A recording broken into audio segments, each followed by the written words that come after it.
Right, Shalom. This is Brother Shalomah from the Great Millstone Atlanta Camp. Before I get started in this lesson, I pray that it's edifying. But before I get started, I want to give all praises, honor, and glory to Yahweh, Ba'ashim Yahweh Shai, Ba'ashim Rakak Wadash. Double honors to my elders and apostles of Great Millstone that teach and rule well. Peace, safety, much love, and blessings to the elect of Israel. So I want to get into this topic of, women teaching and what they should teach. So basically the question is what should women teach? And it's clear as day that in the scriptures, the Lord said that the women do not supposed to teach. So does that mean that they shouldn't teach anything? Just sit there and, just not teach anything. So we're going to go to the book of Titus, chapter 2 and verse 9. It says,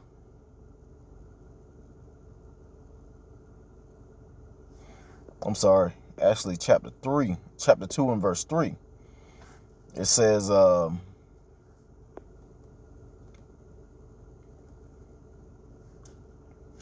let's start here. It says, the aged woman,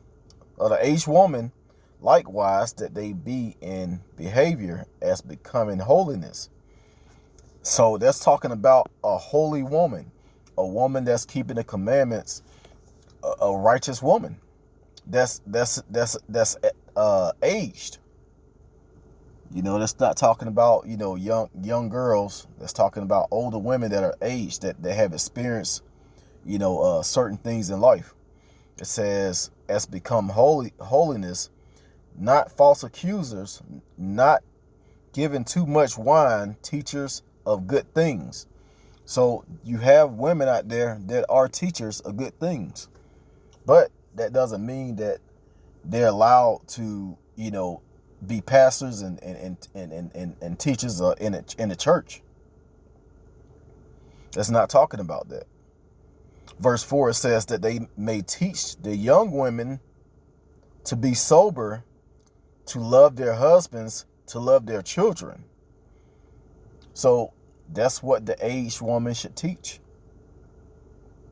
Teach the younger women to love their husbands and to love their children. Because I'm just going to put it out there. Nowadays, most women are not like that. And I'm not saying all women is totally destroyed, because you're going to have women that's going to make it to the kingdom. But overall, most of the women are not doing this. Verse 5, to be discreet, chastened, keepers at home, good, obedient to their own husbands,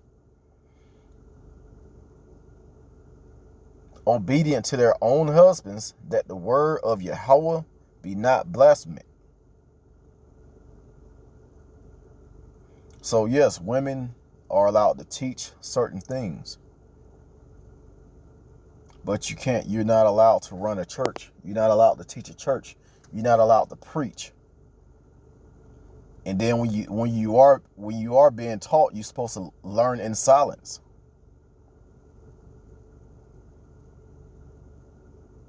That's why this whole Christian church thing is nothing but a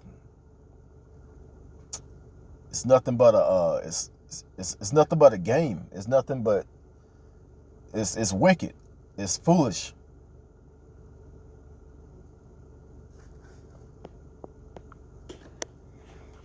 I'm gonna go into another example in the book of Acts, chapter 2 and verse 17.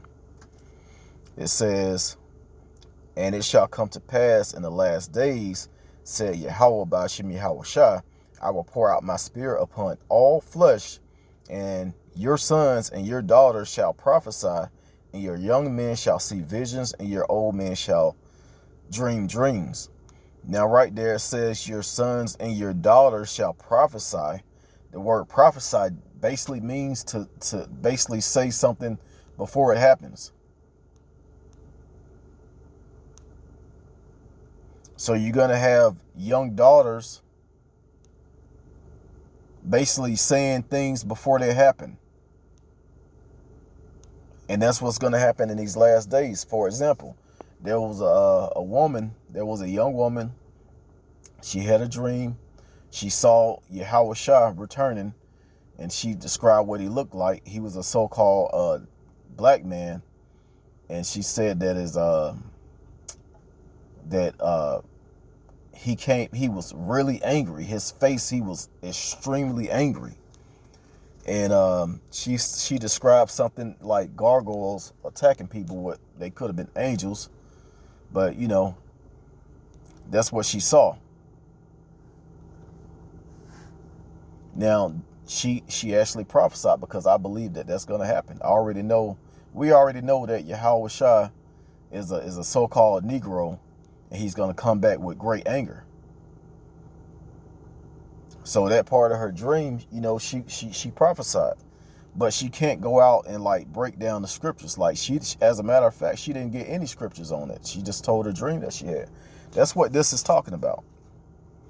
That don't mean that women can go out on the corner and prophesy and teach and break down the scriptures. No, you can, you know, if you have a vision, you can give that vision just to show other people what the Lord showed you. But that's it. And the main point is in 1 Timothy chapter 2, and I'm going to start at verse 9.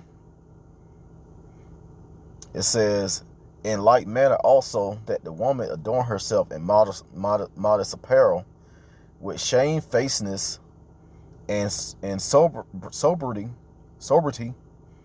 not with braided hair, or gold, or pearls, or costly array. So you see these women decked out, especially in the Christian church. These women have on more jewelry than the men do. Women aren't supposed to dress like that. They're supposed to be dressed in modest apparel. And you can look beautiful in modest apparel. My idea of the what a righteous Israelite woman should look like would be in like a like sundress with sandals on, you know, covering up her whole body. She's still beautiful, but she's covered up, and she don't have on a whole bunch of jewels and all of that. But verse 10, it says, but which becometh woman professing godliness with good works, let the woman learn in silence with all subjection. But I suffer not a woman to teach, nor assert authority over the man, but to be silent, but to be in silence. So, I mean, this is out of the scriptures. The Lord said, you know, that the scriptures say, I suffer not a woman to teach or to have authority over the man. You have women running businesses. You have women, a lot of female supervisors and managers at these businesses. And a lot of times it just doesn't work out right, because women are very emotional. You know, it's hard to have a conversation with a deep conversation with a woman, especially a stranger, because if she doesn't agree to it, she just don't agree, and it could turn into an argument, because women mind works off emotion. That's just how the Lord set them up. And you know, dealing with loving your husbands and loving your children, that's you have to put a lot of emotion into that. That's why the Lord said that the women, the aged woman should teach the younger women these things, because you're women. That's just how you're supposed to be, how you're supposed to teach, what you're supposed to teach. But as far as like trying to rule over the man and teach a whole church and being having women pastors and all of that, man, that's totally against the scriptures. So I'm gonna go ahead and end it right there. I hope this was edifying. Once again, all praises and glory and honor to Yahweh Bashim Yahweh Shai, Bashim Rakak. Double honors to my elders and apostles of Great Millstone that taught us the truth. And shalom to the elect.